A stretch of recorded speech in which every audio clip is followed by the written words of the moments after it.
So a little bit about me. I'm an Australian. It is currently 7 in the morning on Sunday morning, and I am quite tired. But I've been involved in USDF since 2017, on and off. When I enlisted in, I think it was July of 2017, was commissioned as an officer in November of that year. And yeah, basically I've been in almost every office at this point from, well, I think the only ones I haven't been involved in is OSP and C, OCAC, and OISA. So yeah. Otherwise, we'll move around the room and get everybody to introduce themselves, and we'll get started with the questions shortly. Who wants to go next? I'll go next. Sure. I'm Becky. I originally joined USDF from a transfer back in December 2015. And then I stayed when I retired in June 2016. I retired as the CMC AA. And then fast forward 5 years, I returned in November 2020 after a successful pardon myself. And then became an officer again in 2022. I've also been in just about every office from OPA, OJFD, OSPNC, OISA, let's see, and including VCSAF and DJFD. And then I was actually first accepted into the great office of the Black Berets in June 2024. And my go-to Starbucks order, I'm basic, like to keep it, classy, pumpkin spice latte, and Dungeons and Dragons is life. So. Cool. Well, I'm Quincy Arrow, or you can call me Cam or Camera. I first joined USDF in 2020, but it wasn't until 2023 that I really kind of hit my stride with things, stuck it out for a long time, things like that. I came to OJAG with a lot of different experiences. I come to OJAG with experience in Intel from OISA Command and OJSync Command, XO and CO level. I came here with experience in education as an OCSAO and as the DJFD. I was also the Chief of Staff EA for a while, and I loved doing that. That was a really great experience, can't recommend it enough. And now I'm here with OJAG, and I love it. Like Becky, I also really enjoy caffeine. I'm chronically caffeinated. If you know anything about me, I'm a medical student. I look over and I see 3 different empty cans of Ghost energy drinks on my desk. So I'm chronically caffeinated. And yeah, we'll get started. So our first question is, how do we approach cases where we may find or may have personal attachments, like close friends being under review? So the first thing we do if it's close friends or personal relationship stuff like that, immediately we have to disclose those relationships, those close bonds to our JAG and USD PNR, just in case it's needed to be reassigned. And that's just to prevent, because in an office that checks and balances, it just ensures no personal bias is there. And then, of course, like OJSIG, OSPNC, we have a clear understanding of USDF regulations, and that just helps us ensure fair judgment on each and every case that we come in contact with. Yeah, and I'll kind of piggyback off of what Becky mentioned. Also, part of being a leader sometimes is being able to step back from a situation and like remove that personal attachment to something and look at the best interest of the community. So you might have a personal attachment to someone, and you do need to disclose that and follow everything that Becky mentioned. But you also have to say that like sometimes you can be really good friends with someone and recognize that their successful appeal or their successful pardon isn't in the best interest of USDF. So just always being able to prioritize USDF and like what's in the best interest of that over, kind of helping your friend out is also a big part of being a judge advocate and really important for what we do and really for any leadership role. Exactly. All right. Well, we have a fun question from the chat. We are taking questions from the chat. It's a lot of fun. So please chime in there. That way we're not just going down a list. So one question we got asked is, what's your favorite thing about OJAG compared to your other office experiences? A few of us have been in OJ-SIG, working together in there at the same time, actually. And, they just want to know what drew us to OJAG. Well, just speaking for me personally, I've always loved advocacy within USDF and in real life. It's always great to be able to help people in rough situations. And if you previously worked with me in like a serious capacity, you know that I do like to yap and I'm very long-winded. So the idea of writing out paragraphs that are philosophical in nature and they just really go on and on. That's my thing. But yeah, I just love the chance to advocate for others and work within our judicial system in that capacity. I'll let some of my colleagues answer from there. So what drew me to the office was because before I joined USDF in 2022, I actually worked in a different organization called the White House. And we had a judicial branch, which primarily works with representing people in different cases, sort of similar to what we have here, but except you actually have someone represent you who's qualified to obviously do that. So yeah, before I joined USDF, I already kind of knew I wanted to join this office. Sometimes I would see some people with the black berets come to our HQ, and I'll be honest, I just really like the outfit as well. So yeah, it was definitely the right choice for me.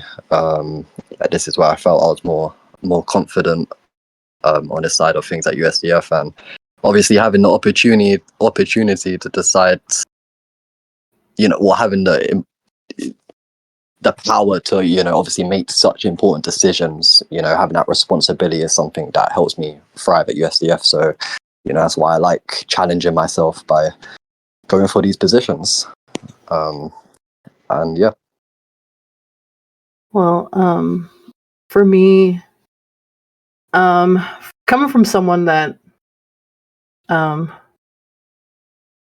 also needed the assistance of OJAG to come back to this community, I knew after I got that pardon that I wanted to be able to do the same to find others that have gotten themselves discharged in the past, find their way back into this community too. And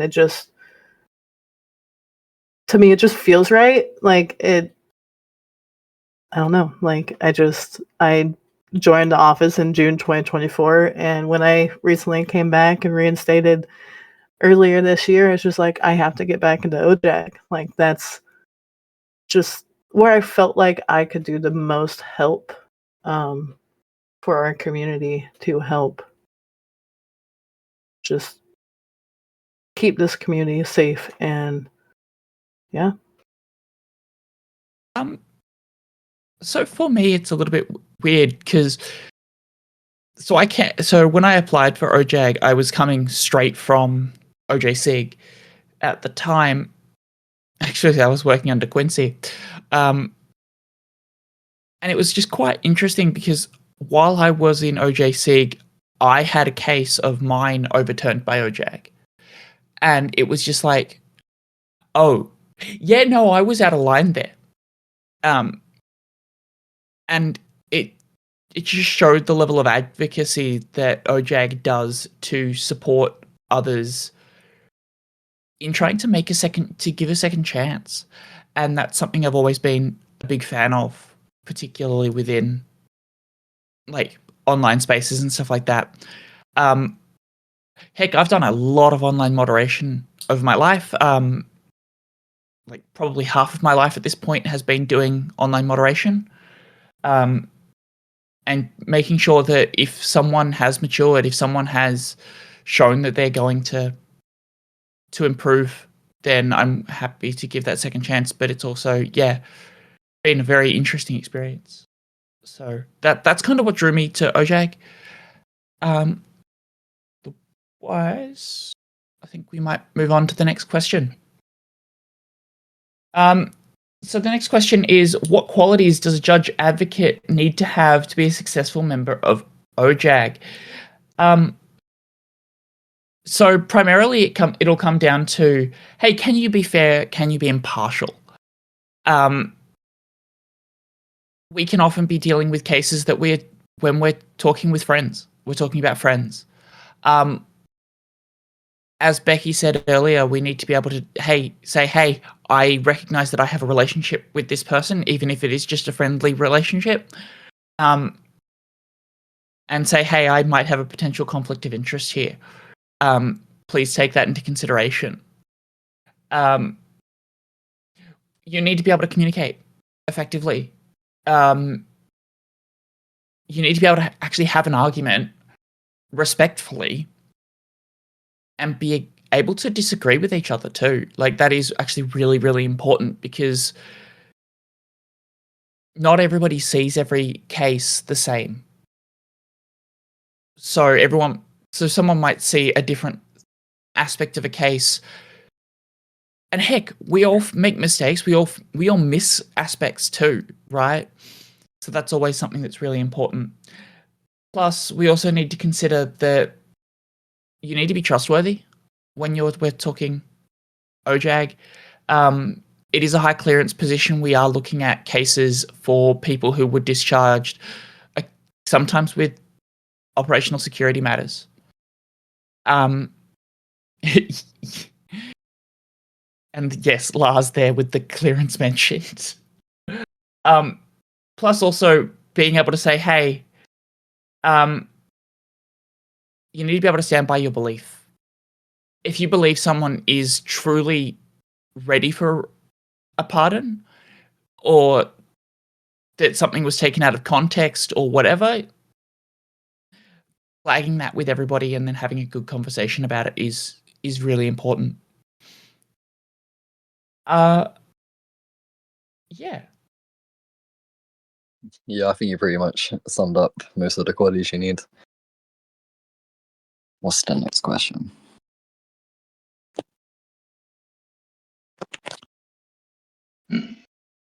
Becky, do you want to go back one? Yeah.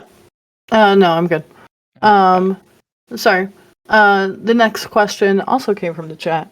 What do you do if it's a split decision between your team? Does one person overrule the others, or does it go higher up to the chain of command? So we actually can't really go into too much detail regarding to this, because OPSEC and things. But each JA, once a new case comes in, each JA does our own due diligence to look at the case from all levels. And each of us are understanding, and we are able to recognize that we each have our own different opinions on matters. My stance may be different from Abby's, whose may be different from Cam's, but also we're, like as Abby said, we're prepared to back up our stances in a respectful nature. And that's honestly why we have several JAs, because not everyone's opinion on a case when we receive one is going to be the same. I, like Abby was saying, I might see something that she didn't, or she might catch something that I didn't on a case. But that's also why that at the end, it's also the final decision on the ruling is left up to the JAG and further chain of command. So. All right, so our next question is coming through the Google forum. And that question is, what did your career path look like prior to joining OJAG? And what positions or offices would you recommend for someone interested in joining? This is a really great question. I'm glad somebody asked it. We'll all kind of chime in on this in a moment. To get us kind of kick-started with it, now I'll mention that everyone takes their own career path in USDF. None of us have like an identical pathway that we've taken to OJAG. We'll certainly, be able to provide some recommendations. My career path, it started out, I did a lot of stuff in OISA and OMP. And then I went back to OISA, was an XO, a CO, and then actually stepped back from being a CO in OISA to be a regular member with OJSIG, which, you should never be afraid to kind of give up that authority to explore new avenues and gain new skills. A lot of people are kind of hesitant to do that, but there are times when it's certainly recommended and can be beneficial for both you and the community. And then after I was an OJSIG regular member, I was the DPMG. Then I became like an I became an OCSAO and the Chief of Staff EA before going to my OJFD command roles with DJFD. And then I kind of stepped back for a little bit with I transitioned into medical school and then came back to join OJAG, which has been great. A background with varying experiences is always valuable when you're applying for really any command position, but especially OJAG, just to give you a lot of perspective within USDF. I can't recommend it enough. Just getting a lot of different experiences, learning a lot of different things about the systems within USDF is really valuable. Some of the experiences I've had that, I'll specifically mention is that I have enjoyed my time in OJSIG, both as a regular member and as the DPMG. Those skills that I gained there with investigation skills, knowledges of the RTPs, how to approach having difficult conversations with people and apply to UCMJ has been really valuable, and I recommend it. But you don't have to be an OJSIG to go on to OJAG. You absolutely don't have to. My time at OMP was really, really beneficial as well. If you look through like the OJAG postings ever, or if you like look through, kind of the RTPs about OJAG, you'll see that we do work with reinstatements and some similar administrative processes. So I'd recommend OMP as well. And then my time in education has also been valuable with, learning things about, RTPs, and good communication skills are always important. But at the end of the day, every experience in USDF, it's what you make of it. You can find a relevant opportunity in any office here. If you're in an office but you feel like you can't find something relevant to OJAG there and you want to get into OJAG, then shoot me a DM. I will help you figure out how that office is beneficial to you when you want to apply to OJAG in the future. So every opportunity, no matter what office or what position you want to get into, it's what you make of it. And you can make it applicable to almost any position. I'll let some of my colleagues chime in now with kind of their paths to OJAG. Yeah, I just want to say I definitely agree with what Cam said. Everyone has different career paths, and I don't think you should look at having to go through a certain office in order to get to the office you want to be. It's just about if you're passionate about getting there, if you have care for your work, and if you believe in yourself, you'll get to that office. But yeah, I'll be honest, I haven't really ventured a lot in USDF. I started in OISA. I worked from HNCO to XO to CO.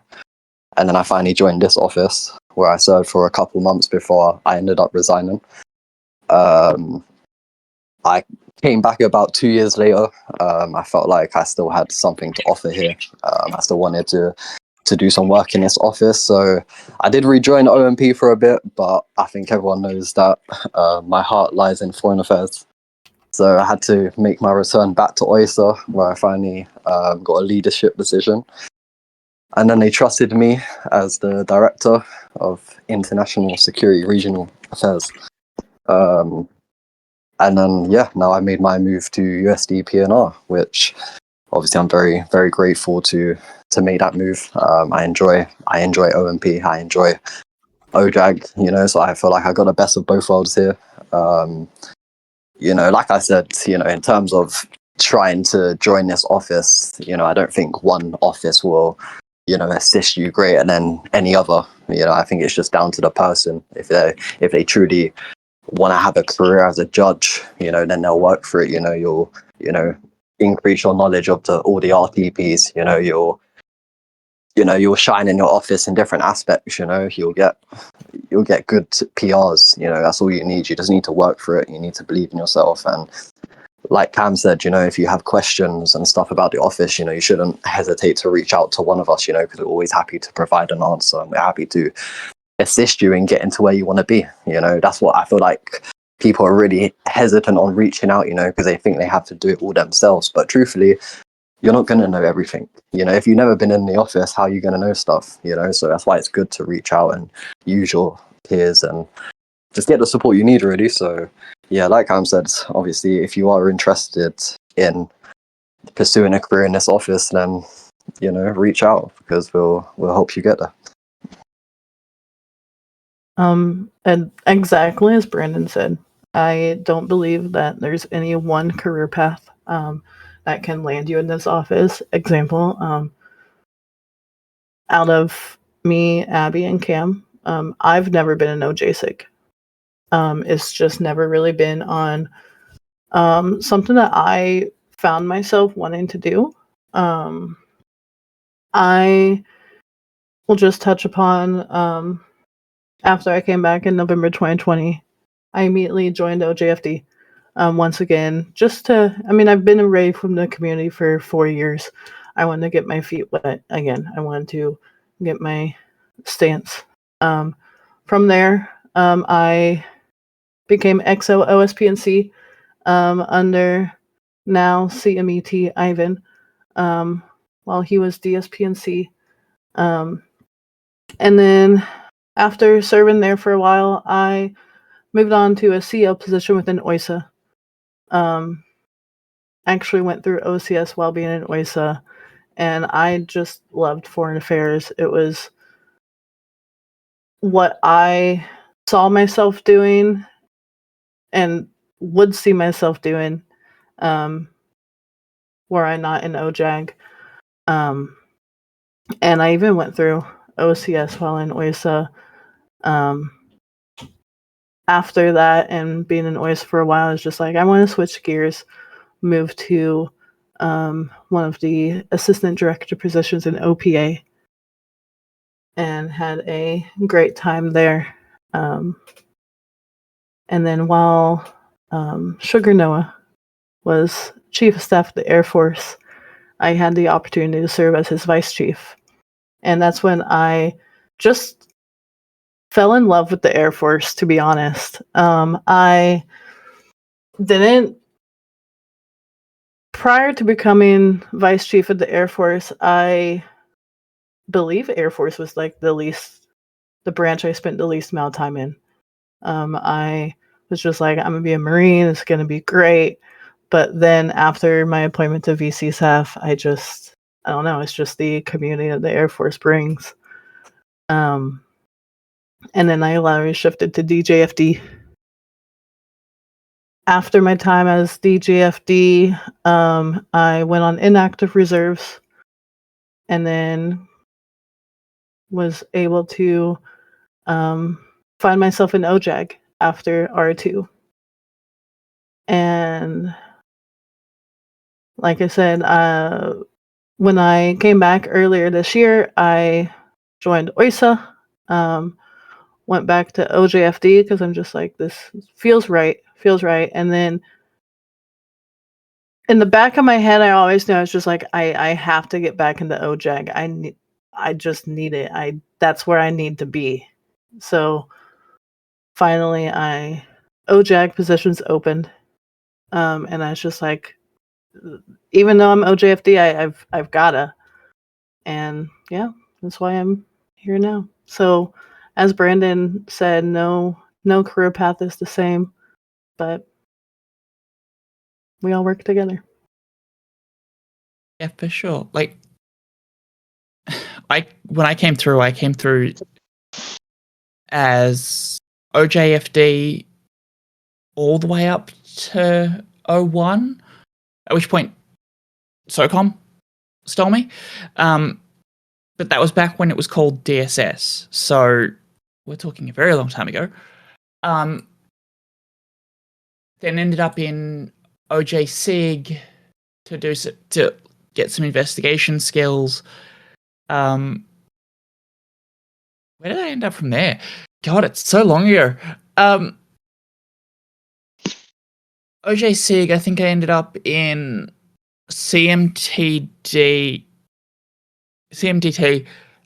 of ED, so which is OOTNE, for a while before ending up as the DMP,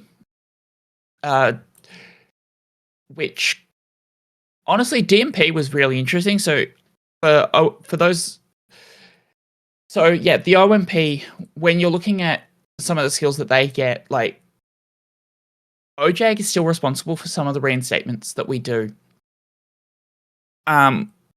Particularly for those coming from a pardon, making sure that, hey, let's go through some processes, let's go through some making sure that you're not going to do that again kind of things, and then making sure that people are back to where they should be. So definitely got a really good experience with that, doing the admin side of things. While working in education, yeah, you get a really good understanding for the regulations as well, which you do spend quite a lot of time looking up and going, hey, is this applied correctly? So that was really, really interesting. From there, I ended up as the USDC, which that title got changed a lot during my time there. USDC, DANM, yada, yada, yada. Then I was the CSA, so the Chief of Staff of the Army back in 2019, where Army won their very first branch wars. Yay us. That was actually a really, really interesting year because a hell of a lot happened for me personally in 2019. And actually I ended up as the USD PNR back then as well, just after I was CSA. But then I retired after going back to USDC, coming back in 23, doing some work with OPA, and then retiring again, coming back early this year, where I was OJSIG, and then I ended up as OJAG. So yeah, it's a lot of really good experience, and as my other judges have been saying, if you can't figure out a way that your office is relevant, then reach out, because every office has something to give, and there's a skill that you have picked up while being in that office that absolutely assists with you being in OJAG. So yeah. I'm gonna ask the next question, but I'm really bad at music. So, what is your favorite song to listen to while doing OJAG work? I don't know, because I tend to listen to music really weird. In that I tend to shove on like a Discover Weekly playlist and then just let that go. It's mostly for background noise for me. If I can get something that's a little bit more upbeat, then fantastic. But yeah, most of the time it's just background noise. Does anybody else want to answer that as well? Personally, for me, I listen to Another One Bites the Dust. It just feels very fitting when a person's been discharged. For reference, that is a joke, so don't actually think I'm listening to that when listening to people's cases. I mean, makes sense if you were, though. For me, because Wicked for Good comes out on November 21st, and I can't wait. The Wicked soundtrack. Defying Gravity is my number one, but love Wicked. November 21st, can't wait. Yeah, I love the Wicked soundtrack too. I'd say, when I'm sitting at my desk at night, crushing dreams, denying things, I like to listen to "It Was a Good Day" by Ice Cube. It's always a good day when you can crush some dreams. But also, I really enjoy listening to Kendrick. His "How Much a Dollar Costs" has been, just going on repeat lately. And we can keep going with the next question. All right, so the next question. How many cases require the use of the courtroom? Is it a common occurrence? I believe Nick mentioned this briefly in the chat, that there's something being brought in the future regarding to the courtroom. Could be wrong. I think I saw that. But right now it is a retired concept. Just the okay, Nick. The idea of the courtroom at the time outweighed the workload that it was worth, and just time zones. We all love time zones. It's 2:34 p.m. for me right now, but 7 a.m. for Abby. And it's just almost near impossible to get a lot of people in one place at the same time for something like the courtroom. And only, honestly, a couple cases went through the courtroom, which I believe for the longest time was still on the public tracker. I don't know if it still are. Not. And yeah, as Nick mentioned, he hates the idea of the courtroom. No plans for the future. Yeah, I've been saying we should keep the courtroom, and honestly, instead of just going back and forth with logical arguments, we should just have DF and AP fights in there to figure out what should happen. We don't need civility. We can turn the courtroom into a boxing ring. But, that's not very popular right now in the office. And yeah, I think we're good to move on. All right. So if you heard an awkward silence, that's because there was one. The next question we have up on here is, I think lower ranks probably see OJ-SIG and OJAG as very similar. Is there normally a lot of collaboration between you and OJ-SIG? Do you work together often? That's a really great question. I think if you'd asked me something like that when I was an SNCO, or even a WO, I would probably be oh, of course they gotta work together. And I will say, is there a base level of collaboration? Yes. But I think it's really important to mention that there is a very distinct difference between OJAG and our intelligence portfolio. So USDF and the judicial system, without getting too deep into it, we have a very distinct system of checks and balances. And that system of checks and balances doesn't just stop at the JSD level or even the OSD level. That goes all the way up to the very tip top with our boss, Kevin, overseeing our portfolio as an NSC member. You'll notice even at the NSC level, we have that separation of powers between kind of this part of the judicial branch with OJAG and both OJ-SIG and SOCOM falling under the National Security Advisor.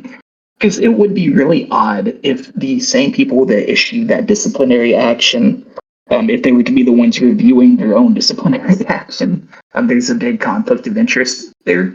So we do have that separation of powers all the way up to the NSC level. So, I mean, there's a base level of communication, but it's really important to know that we're completely independent of each other. We do independent investigations, interviews. Like, there's no influence of one office over the other. Like, when OJAG is coming to a decision, OJSIG has no say in that. SOCOM has no influence over that. It is completely independent from the ground all the way to the NSC level. And then if any of my colleagues want to chime in on that one, they're welcome to. But that separation of power is really important there to note that while there is collaboration, like there is no amount of influence like found anywhere between OJAG and OJSIG or SOCOM. Yeah, I think you covered it, Cam. Cool. Then we can keep plugging along to our next question. Looks like it should be fun. Yep. So what's the hardest part that you have to do whilst being a part of OJAG? Touched upon it pretty much earlier, but we have different JAs. We have, 3 of us plus the JAG and USDPR that looks at each case individually, and we all have different opinions. And with that, we're each understanding of our different opinions, but also we are able to bring up evidence and just the background to back up our own idea and our own stance on each individual case as we get them. And also being like the hardest part, another hard part would be like being able to keep contents of each case OPSEC, due to just the many different sensitive cases that we handle on a daily basis, weekly, whatever, like, because each case that comes in is unique in its own ways. No case is the same, which we all know. I'm sure everyone is more than well aware. So yeah, just being able to understand that and being able to back up our stances. I will also say that, like, making sure that you recognize your own biases is actually quite a challenge, because a lot of us don't even think that everything that we do has some level of bias to it. But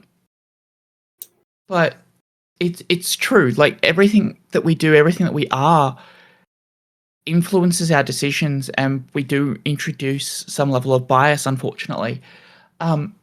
With that, though, you need to be able to recognize that and then declare it, making sure that when we're dealing with a case, that we can still be impartial too. Like, we're talking about people that we're talking to all the time, right? Like, if we're talking about an appeal case where these are people that we see every day in USDF, ending up on the wrong side of like OJSIG or SOCOM or something like that, and then they're asking us to come along and to appeal their case and saying, "Hey, I don't think that this was fair." But if they're a friend of yours, it's a real challenge to make sure that you can still make a decision on that is impartial. So yeah. And even like friend at different levels. I mean, we've all been on this game for some 2 decades or more, or some like a decade, whatever, and just like over the time you do develop like actual, like, you may never meet these people in real life, but like you do develop actual like strong friendships, and just being able to recognize that that, hey, this case came in, I have a strong like personal relationship or a previous strong personal relationship with that person, and just being able to report that, and they'll be able to just reassign that from us. Yeah, I think you both touched on some really good points. Something I'll mention is like if you've ever struggled with like confidence in your decision making abilities, OJAG will get you over that very quickly. We're all very thorough with the work we do, and we back up our work with a lot of words, a lot of logic, a lot of just a mountain of text for all of our decisions. So like when you come to a decision, you also have to recognize that like everybody else has come to a decision that may be different, and they've really thought that out, and they're valid too. So like being able to like stand on business with your decision and stand by it, and I mean, of course, change when necessary, but not be influenced by others is also one of the more difficult parts of being an OJAG, in my opinion. So, if someone's been dishonorably discharged, looking at pardons, executive discharges with the executive discharge review process, yes, we do review those. We review those. Never rehire is generally not something that we tend to look at too much, just because it's a case of, well, we just log it and nullify it. But that's mostly because never rehire is now never rehire. We also look at appeals, right? If we're looking at everything from non-judicial punishments, so things that aren't necessarily demerits. So if we remove someone's feet, like feet S or whatever like that, we can be involved in that review. Checking demerits and demotions and all of that. We actually do.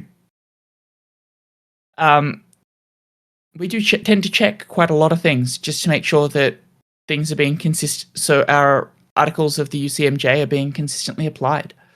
So that's always really important. Yeah.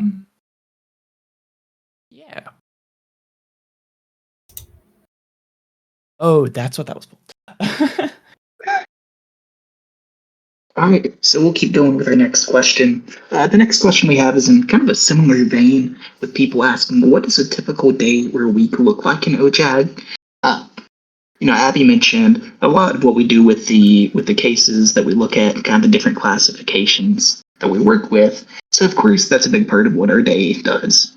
And our office can sometimes be a big place of hurry up and wait. We might get super slammed, or we might have nothing for a little bit. It's really unique in that, OJAG is completely reliant on people submitting things for us to work on for the most part.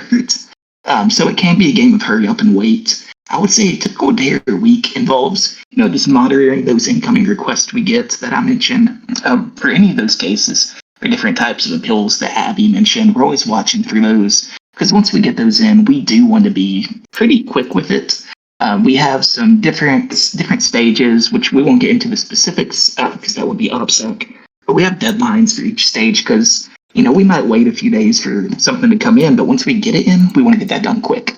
Because that can have a big impact on people returning to the community, their entire careers, really, and how quickly that it gets reviewed by OJAG. So we do want to be very quick when we have stuff ready. And then, as far as a typical day or week, we also do handle the reinstatements, as previously mentioned. So a normal day may look like, we get a request in, we process it and whatnot. We do all of our behind-the-scenes OPSEC stuff. And then we might actually process the reinstatement for them. And that can look different based on kind of the outcome of their case, and that part's OPSEC. But that's what a normal day or a week looks like. Just processing things as they come in, working with our deadlines, and getting people reintegrated back into the community as quick as we can. And then if anyone else wants to chime in on kind of what their average day looks like, aside from causing chaos in HQ, which I love to do. Well, my day is actually quite difficult, I'll be honest. Obviously, when you got to deal with scary Racker, it can tend to be a bit hard. So obviously, I just do my best to obviously keep him in line. Making sure he's doing all the right things. obviously, on the other hand, I also have Aiden, who I also have to worry about. So you can imagine, obviously, the stress I have from both sides. One's a furry, and the other one slightly normal, but I'm sure he wears mankinis in private. So yeah, obviously you can imagine how my days are, but I made the most of it. I mean, have you seen some of the outfits from Cam? Trust me, that is the last thing I want to see. I mean, I did see one with this hair that he was doing, and the hair wasn't the one, Cam. So The hair wasn't it. We're just getting started. Just wait. Our next podcast will actually be me giving fashion advice. So make sure you tune in on that. We'll try to be there. Yeah, I mean, this next question, I mean, it's pretty similar to what we've had previously. What kind of skills do you use to develop yourself while you're in the office and stuff, and it's, similar stuff we mentioned before, like remaining impartial. You got to have good writing skills, keeping your work concise, easy for other people to read. You need a bit of your own investor. I can't say that word. I'm not going to try. I think I'd embarrass myself. Communication. Yeah, we'll say communication. Good communication skills. So yeah, I think we answered that one. So yeah, Becky, you can move on to the next one if you want. All right. How does OJAG balance upholding USDF regulations with ensuring fairness and transparency for personnel? Our OSP&C team works tirelessly just to have, constant updates and improvements to our regulations where we can just keep upholding judicial standards. And with that, we also in OJAG have constant improvements to our individual processes on the judicial side. Recently, a new format for punishment appeal forms, where we each can give our own ruling summary. But honestly, there's no real balance, and that's mainly because OSP&C works so well to ensure that our regulations in USDF are fair and impartial. And as mentioned before, just having that separation of powers from the ML1 level all the way up to NSC, where we can move cases through Nick as the JAG and Brandon as USD PNR, all the way up to Kevin. So yeah, just ensuring all that. Yeah, I think that's great, and I'd like to chime in. I'll keep it quick. I think something important to think about when you're looking at a system and kind of checking for areas of weakness or areas of concern, like upholding balance, is this idea of there's systemic issues and there's individual issues. So on the individual side, that's where we get into that talk of bias, eliminating bias, disclosing very close personal relationships if you feel that it's an issue with your work. And then when we look at the regulations, that's a systemic issue that would affect everyone across the board. So with OJAG, as far as the regulations goes, that's a systemic issue that anybody can drop a suggestion, and the suggestions spread through that. We work closely with the pertinent regulations for our office, of course. But anyone can kind of go through, and if you ever feel like there's a regulation that isn't fair, it's inequitable, any issues with it that you feel are an ethical dilemma, drop that suggestion. It's there for everyone from E4 all the way up to NSC, which, it'd be kind of weird at that point. They could do it for sure. But then, we work with them on individualized basis. But I do want to recognize there's a systemic part that everyone can play a part in fixing, and then we work on the individualized basis of kind of upholding regulations while ensuring fairness and transparency. Thank you, And Kim. that's it. Yeah. Yeah, I covered it. Which member of OJAG is most likely going to need OJAG in the future?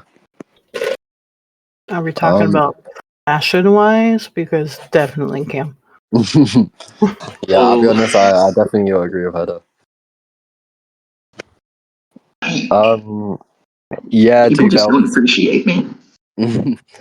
Yeah, well, as a joke, it'll be Cam, but in reality, no one should be needing OJAG who's part of OJAG, but never say never. Yeah, we just don't talk about the past. It's fine. we don't like the past. Yeah, no. Abby, I'll let you move on to your question.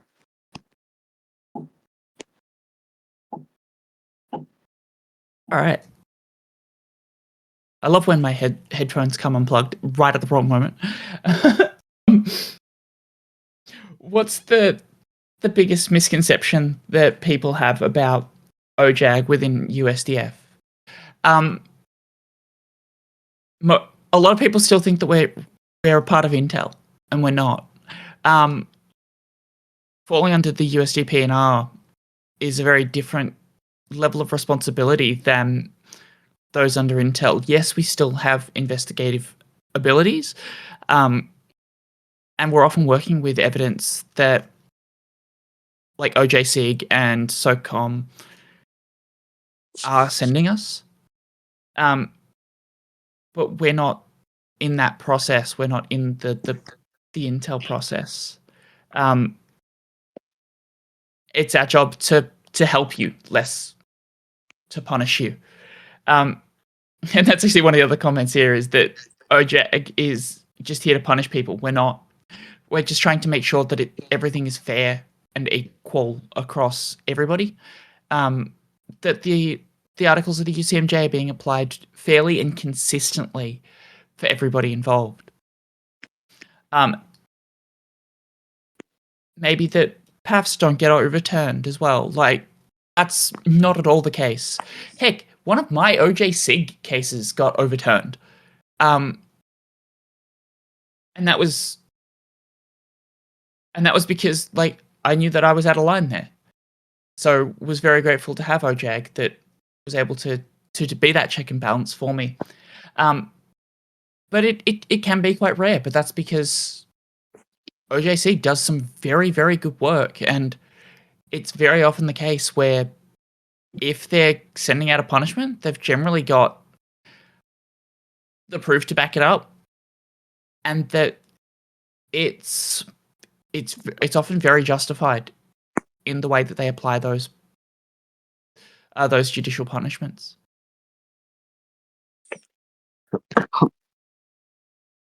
For real. All right, so we'll be moving on to our last question. This one came through the chat. It's, what's one reform you believe would ignite positive change across USDF's legal system? I think this is a great question, and to be very honest with you, the one reform that I believe would ignite positive change across USDF's legal system is the one that we haven't thought of yet. Because I like to think that we all love to advocate quite a bit. And if we'd had something that's just going to completely overhaul things for the best of our community, then we totally would have dropped that suggestion by now. But what we'll say is, I want to reiterate that, honestly, the suggestions thread is for everyone. You don't need to be a member of OJSIG, OJAG. You don't need to have any judicial experience. You don't even have to be in an office to drop a suggestion. So the best reform that would affect us is the one that hasn't been thought of yet. So I'd love to hear kind of some more third-party thoughts of people that aren't in OJAG about your thoughts in the judicial system, and if there's areas that you feel that could be better or more transparent. That's what I've got. If anybody else wants to chime in on this, especially Nick, you're getting called out in the chat. You're up. Sorry, it'll be a minute, folks. He's just writing his answer.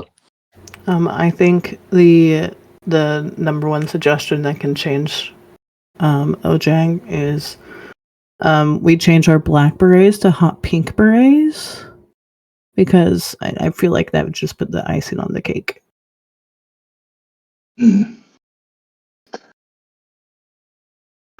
Looks like Nick's writing his answer in the chat instead of on voice chat. So if you're interested in seeing the boss's answer, you might open the chat there. It looks like he has some good insight, maybe a little sneak peek on some stuff that we're working on. So that's nice as well. For those of you that don't have the chat open, Nick's response was that he's currently working on changes, but they're OPSEC. But what he will say is, we recently updated the appeal system to give a more transparent look into the final ruling delivered on the case to our appealants. All right.